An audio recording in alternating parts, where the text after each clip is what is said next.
मेरी मालकिन की छोटी बेटी हर रात कमरे में केला और तेल लेकर जाती और कुछ घंटे बाद बाहर निकलती तो पसीने से लथपथ होती। वह यह काम सब लोगों से छुपकर करती थी, लेकिन मेरी नज़र तो उन पे पड़ जाती, क्योंकि उस वक्त मैं कोई काम कर रही होती थी।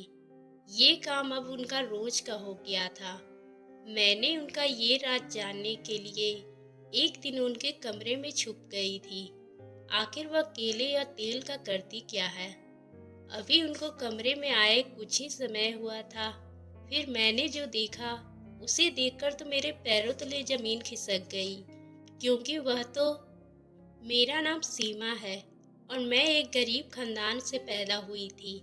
मेरे माता पिता लोगों के खेतों में काम करके दो वक्त का खाना जुटाते थे और मैं अपने माता पिता की इकलौती संतान थी। घर के हालात ठीक ना होने की वजह से मेरे माता पिता मुझे पढ़ाई लिखाई नहीं करवा सके। जैसे तैसे हमारे दिन निकल रहे थे। मेरी उम्र 14 साल की थी और मैं अपने माता पिता को ऐसे खेतों में दिन रात मेहनत करके देखते हुए मुझे बहुत तकलीफ होती थी। इसी वजह से मैं भी उनके साथ काम करने चली जाती। कुछ दिन गुजर जाने के बाद मेरे माता पिता की तबीयत बहुत बिगड़ गई। उन्हें अस्पताल ले जाया गया, जहाँ पर डॉक्टर ने हजारों का खर्चा बताया। अब हम लोगों के पास तो इतने रुपए नहीं थे, इसलिए मेरी माँ ने जमींदार जी के पास गई और उनके खेतों में हम लोग काम करते थे। उनके सामने अपनी झोली फैलाकर मदद मांगने लगी, लेकिन जमींदार ने इतने पैसे देने से मना कर दिया। हालांकि उनके पास इतने पैसे देने का कोई बड़ी बात नहीं थी, लेकिन फिर भी उन्होंने कोई मदद नहीं की। इसी वजह से मेरे पिताजी का इलाज नहीं हो पाया और वो हमें इस दुनिया को छोड़कर चले गए। अब हम लोग का सहारा छीन चुका था, लेकिन जैसे तैसे मैं और मेरी माँ ने खुद को संभाल लिया और फिर अपना काम जीवन यापन करने लगी। मेरी माँ और मैं खेतों में काम करके अपना पेट भरने लगे। मेरे मन में जमींदार जी के लिए बहुत ही गुस्सा भरा हुआ था, लेकिन मैं कुछ भी कर नहीं पाती थी। एक दिन शहर से कुछ बड़े लोग आए, जिनका जन्मदिन था।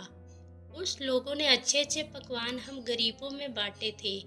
हम लोग तो ये भी नहीं जानते थे कि आखिर हमारे जन्मदिन कब आते हैं, लेकिन उन बड़े लोगों को दिए हुए पकवान खाकर हम लोगों ने उन्हें दुआ देने लगे। कुछ दिन यूं ही गुजर गए। एक दिन मेरी माँ की अचानक से दिल का दौरा पड़ने से इस दुनिया को छोड़कर चली गई। अब मेरे ऊपर दुखों का पहाड़ टूट पड़ा था। मेरी माँ मेरी एकमात्र सहारा थी, अब वो भी मुझे छोड़कर जा चुकी थी। मैं पूरी तरह से टूट गई थी। ऐसे में मुझे मेरे चाचा चाची ने अपने पास ले गए। आखिर अपने अपने होते हैं और पराये पराये होते हैं। इसी बीच का फर्क मुझे अब समझ आ रहा था।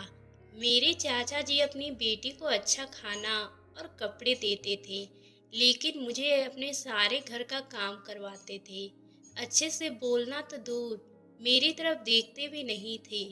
मेरी हालात कैसी है, खैर इसे अपनी किस्मत समझकर मैं स्वीकार कर ली थी, इसलिए अब मुझे फर्क नहीं पड़ने लगा था। एक दिन मैं घर का बर्तन साफ कर रही थी, तभी मेरे चाचा जी शहर से आए और मेरी चाची से कहा कि शहर के घर में काम करने वाली की ज़रूरत है, क्यों ना हम सीमा को वहाँ पे काम में लगा दें। हमारे पास पैसे आते रहेंगे और सीमा वहाँ काम करती रहेगी। मेरी चाची भी इस बात से बहुत खुश हो गई, और खुश क्यों ना हो, आखिर बिना मेहनत के पैसे जो आ रहे थे। दूसरे दिन मेरे चाचा अपने साथ मुझे शहर ले गए। वहाँ हम लोगों एक बड़े से घर में गए, जहाँ पर एक औरत अपनी दो बेटियों के साथ बैठी थी और मेरी तरफ इशारा करते हुए कहा कि ठीक है, आज से ये यहीं काम करेगी। मेरे चाचा ने कहा, मैं इसे छोड़कर सुबह जाया करूँगा और शाम को ले जाया करूँगा। उसमें सबने मेरी तरफ देखा और पूछने लगी कि मैं उनके घर का सारा काम कर सकती हूँ कि नहीं। मैं बिना कुछ बोले हाँ में इशारा कर दिया। इतने बड़े घर का इतना सारा काम मुझ जैसे अकेली लड़की को करने में बहुत कठिनाई होने वाला था। लेकिन मैं हाँ के अलावा कुछ नहीं बोल सकती, क्योंकि मेरे मन में चाचा चाची को लेकर डर जो था। अब उस मालकिन ने मुझे अपना सारा काम समझा दिया और मैं रसोई घर में काम करने लग गई। पूरा काम करती और शाम को चाचा मुझे अपने घर ले जाते और फिर जाकर वही रूखी सूखी रोटी खाने को मिलती और गर्मी में सो जाती। दूसरे दिन फिर चाचा मुझे मालकिन के घर छोड़ जाते। कुछ दिन ऐसे ही चलता रहा। एक दिन मालकिन के घर में बहुत सारे मेहमान आए, तो काम भी बहुत ज़्यादा हो गया था। इसी वजह से मालकिन ने मुझे घर को नहीं भेजा। उन्होंने मेरे चाचा से कहा, जब तक हमारे घर में यहाँ मेहमान हैं, सीमा को यहीं पे रहने दे, क्योंकि देर रात सब लोग खाना खाते हैं। इसी वजह से काम भी बढ़ जाता है। मेरे चाचा ने मुझे वहाँ पे छोड़ दिया और खुद घर पर आ गए। मैं वहाँ देर रात तक काम करती थी और वहीं पर मालकिन ने मुझे रहने के लिए एक कमरा दे दिया था। मुझे चाचा चाची के घर से ज़्यादा अच्छा यहाँ लगता था, क्योंकि मुझे अच्छा खाना और पंखे वाले कमरे में रहने दिया जाता था।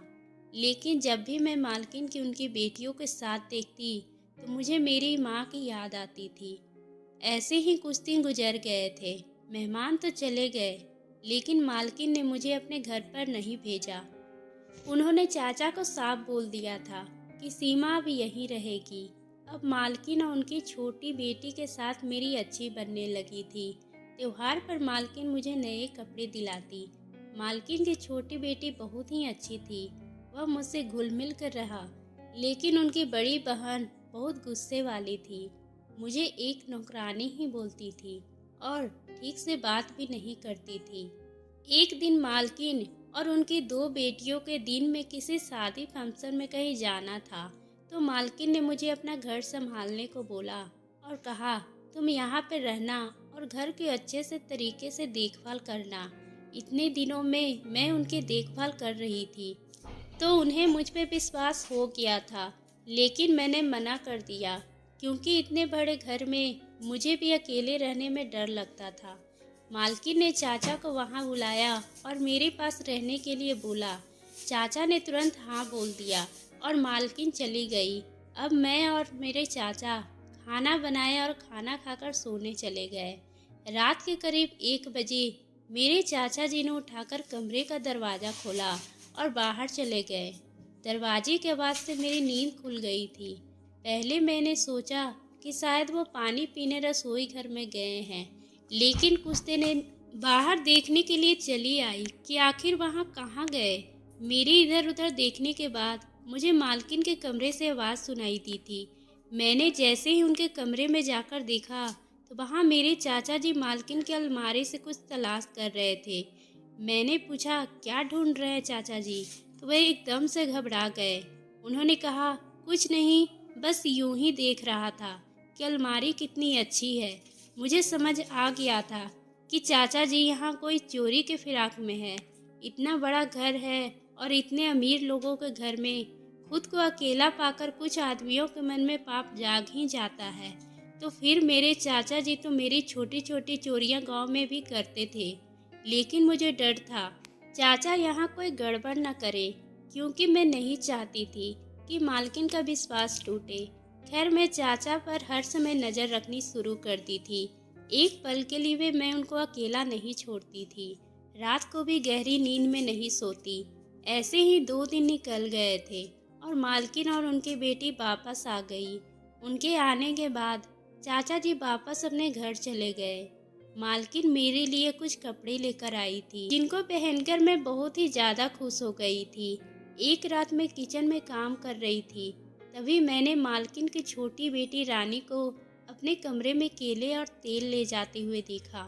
वो ऐसे चोरों की तरफ नज़र चुराकर कमरे में जा रही थी, मानो उन्हें कोई देख न ले। मुझे थोड़ा अजीब सा लगा कि आखिर रानी दीदी केले और तेल का क्या करेगी। दरअसल मालकिन के पति कुछ समय पहले ही गुजर गए थे, तभी से वे अपनी दोनों बेटियों के साथ अकेली रहती थी। जमीन ज़्यादा होने की वजह से उनके अच्छे दिन थे। मैं रानी दीदी की बात को बड़ी गंभीरता से नहीं ली थी, क्योंकि मुझे लगा था कि पढ़ाई वाले लड़की है, कुछ करती होगी। आए दिन रानी दीदी की सहेलियां घर पर आती थी और ये सब मिलकर कुछ न कुछ प्रैक्टिकल करती रहती थी। एक दिन मैं रानी दीदी से पूछ ली, दीदी आप सब लड़कियां मिलकर क्या करती है? तो उन्होंने बताया कि हम लोग विज्ञान की पढ़ाई करती है, जिसकी वजह से ये प्रैक्टिकल करती है। मुझे कुछ समझ में नहीं आया क्योंकि मैं कभी स्कूल नहीं गई थी, तो मुझे कैसे पता होगा पढ़ाई के बारे में। मैं बस इसी वजह से रानी दीदी को केले और तेल वाली बात को नज़रअंदाज कर गई। मैं सब लोगों को खाना खिलाकर बर्तन साफ करती और रसोई घर को साफ करती, तो देखती दीदी रोजाना फ्रिज से केले निकालती है और एक कटोरी में तेल डालते हुए अपने कमरे में चली जाती है। अब तो ये रोज का काम हो गया था। मेरा कमरा दीदी के सामने ही था। देर रात दीदी कमरे से बाहर आती और अपने हाथ धोती। उनका पूरा शरीर पसीने से लथपथ होता था। कभी कभी मैं जाग रही होती तो ये सब दिख जाता, वरना रोजाना मैं दीदी को बाहर जाते नहीं देखी थी, क्योंकि जब तक वह आती मेरी आंखें लग जाती थी। अब तो मुझे ये सब पढ़ाई का मामला नहीं बल्कि कुछ और लगने लगा था, क्योंकि अगर पढ़ाई के लिए ये अपने प्रैक्टिकल के लिए दीदी केला लेकर जाती तो ऐसे छुप करके नहीं जाती और रोज ये सब क्यों करती। मेरे दिमाग में दिन रात सिर्फ यही बात दौड़ रही थी कि आखिर दीदी अपने कमरे में क्या करती है। मैं इस बारे में मालकिन से बात करने की सोची। एक दिन मैं मालकिन के कमरे में गई तो वो फोन पर किसी से बात कर रही थी। मैं बिना बोले वहां से आ गई। उनके बाद मैंने सोचा कि कहीं दीदी कुछ और कर रही हो और मैं बिना वजह मालकिन से बात कर घर में तमाशा खड़ा कर दूंगी। ये अच्छा नहीं होगा। इसी वजह से मैं इस बात को छोड़ दिया और ध्यान देना ही बंद कर दिया। ऐसे ही एक दिन मुझे नींद नहीं आ रही थी। मैं अपनी माँ की यादों में खोई हुई थी। तभी रानी दीदी अपने कमरे से बाहर निकली तो उनकी आंखों में आंसू बह रहे थे। अपने कमरे से बाहर निकलकर दीदी के पास जाकर पूछा, आप रो क्यों रही है? तभी दीदी ने बात पलटते हुए कहा, कुछ नहीं, तुम जाकर सो जाओ। इतना बोलकर वो अपने कमरे में चली गई। मुझे इस फिक्र में पूरी रात नींद नहीं आई थी। आखिर क्या बात हो गई? हमेशा हंसने वाली दीदी इतनी रात को अपने कमरे से रोते हुए निकली। बस अब पूरा दिन मेरा दिमाग में सिर्फ यही बातें रहती थी कि वह केला और तेल कमरे में लेकर जाकर फिर आधी रात को बाहर आकर हाथ को धोना और पूरे शरीर से पसीने से भरा हुआ होना, और ये फिर एक रात ऐसे ही रोते हुए बाहर निकलना। और सबसे बड़ी बात तो ये थी कि उनका ये सब काम ऐसे छुप कर करना। अब तो मुझे दीदी पर शक होने लगा था कि वह कहीं कुछ गलत तो नहीं कर रही है। अगले ही दिन दीदी अपने कॉलेज चली गई और बड़ी दीदी अपने कोचिंग। तभी मैंने मालकिन को चाय देने गई। तभी मौका पाकर रानी दीदी के कमरे में जाकर देखने का सोचा। जब दोपहर में मालकिन सो गई थी तो मैं रानी दीदी के कमरे में गई, लेकिन कमरे में तो कुछ भी ऐसा नहीं था। सब सामान अच्छे से पड़े थे। मैं बाहर आ गई और सोचने लगी कि आखिर माजरा क्या है। तभी रानी दीदी उनकी बड़ी बहन आ गई और उन दोनों के लिए खाना लगाया, लेकिन रानी दीदी ने खाना खाने से मना कर दिया। वो सुबह भी नाश्ता नहीं करके गई थी। मैंने काफ़ी बार बोला, प्लीज़ आप खा लीजिए, लेकिन वह एकदम से मुझ पे चढ़ गई। मैंने कुछ नहीं बोला। थोड़ी ही देर बाद मैंने दीदी से कुछ पूछने का सोचा, लेकिन फिर मुझे ख्याल आया, अगर मैंने पूछा और वो गुस्सा हो गई तो। मुझे दीदी की फिक्र थी, क्योंकि जब से मैं यहाँ काम करने आई थी वह मुझे कभी एहसास होने नहीं देती थी कि मैं एक नौकरानी हूँ, और मेरे लिए उन्होंने कुछ चीज़ मेरे चाचा जी से बढ़कर किया था। कुछ देर बाद मेरे मन में ख्याल आया कि क्यों ना मैं आज उनके रात कमरे में छुपकर बैठ जाऊँ और देखूँ कि आखिर क्या है। मैं रात को सब लोगों को खाना खिलाई और खुद बिना खाए दीदी के कमरे में एक कोने में छुप गई। मैं समय छुपी थी जिस टाइम दीदी रसोई घर में केले और तेल लेने गई थी। फिर मैंने देखा कि दीदी अपने कमरे में आती है और कमरे के पीछे का दरवाज़ा खोलती है। मैं सोचने लगी कि उस दिन जब मैं दीदी का कमरा देखा था तो मुझे तो ये दरवाज़ा नहीं दिखाई दिया था। शायद नहीं दिखाई देने की वजह थी कि उसे दरवाजे के आगे पर्दा लगा हुआ था। उनके बाद मैंने देखा कि दीदी इस दरवाजे से एक आदमी को अंदर लेकर आती है और उसके बाद जो मैंने देखा, मेरे पैरों तले से ज़मीन खिसक गई। तभी अचानक मेरे हाथ से मेरी चैन, जो मेरी माँ ने एक बार मेले से मुझे लाकर दी थी, वह निकलकर नीचे गिर गई। उसकी आवाज़ से दीदी को पता चल गया कि कोई और भी इस कमरे में है। उन्होंने उठकर सब जगह देखा तो वह कोने में मुझे खड़ा पाया। दीदी मुझे देखकर घबरा गई थी और मुझे गुस्से से मेरी तरफ देखकर बोली, तुम यहाँ क्या कर रही हो? और वह भी ऐसी छुपी हुई थी कि क्या कर रही थी। मैं उनकी इस गुस्से के आगे डर गई। फिर मैंने कहा, मुझे माफ़ कर दीजिए दीदी, मैं यहाँ कोई गलत इरादे से नहीं छिपी थी। वह मुझे अपनी फ़िक्र हो रही थी क्योंकि आजकल आप तो अच्छे से खाती नहीं हैं और उस दिन आप अपने कमरे से रोती हुई निकली थी। और उसके बाद रानी दीदी ने मुझे सब कुछ बताया कि वह कुछ गलत नहीं करती है बल्कि भला ही करती है। उन्होंने उस आदमी की तरफ इशारा करते हुए कहा कि वह मेरे दादाजी हैं। मेरे पिताजी की मौत के बाद मेरी माँ ने घर में निकाल दिया था। तब से यह मंदिर में रहते थे, लेकिन मुझे ये सब देखा नहीं गया। मैं इस बारे में मेरी माँ से बात करने की कोशिश की थी, तब उन्होंने मुझे खूब डांटा। उनके बाद मैंने एक प्लान बनाया और रात को दादाजी को अपने कमरे में ले आई थी और सुबह दूसरे दरवाजे से वापस भेज देती थी। मैंने दीदी से पूछा कि वह केला और तेल, तभी दीदी कहने लगी, मेरे दादाजी का लीवर कमज़ोर है, इसी वजह से वह ज़्यादा खाना पचा नहीं पाते हैं। इसी वजह से वो एक ही समय खाना खाते हैं। रोज़ सुबह कॉलेज जाते टाइम मैं इन्हें खाना दे देती थी और रात को ये खाना नहीं खाते थे, इसलिए मैंने इनको फल खिलाना शुरू किया। और मेरे दादाजी को केला बहुत पसंद फल होने की वजह से रोज़ रात को मैं उनके लिए केला लाने लगी। माँ और बड़ी दीदी को पता न चले, इसी वजह से मैं सब कुछ छुप कर करती थी। और मेरे दादाजी के घुटनों में बहुत दर्द रहता था, इसलिए मैं तेल लगाना शुरू किया ताकि उनके घुटने की मालिश कर सकूं। ज़्यादा देर मालिश की वजह से मैं पसीने से भीग जाती थी, तभी तेल लगी हाथों को मैं धोने चली जाती।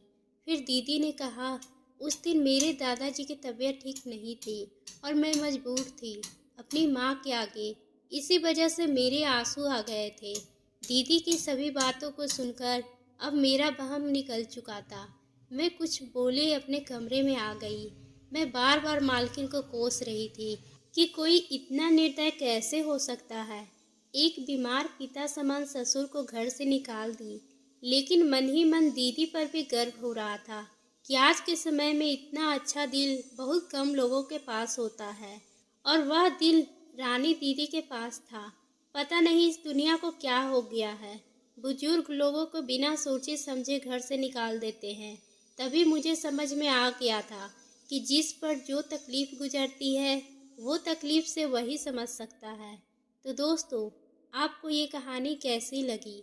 अगर पसंद आई हो तो आप हमारे चैनल को सब्सक्राइब करना ना भूलें।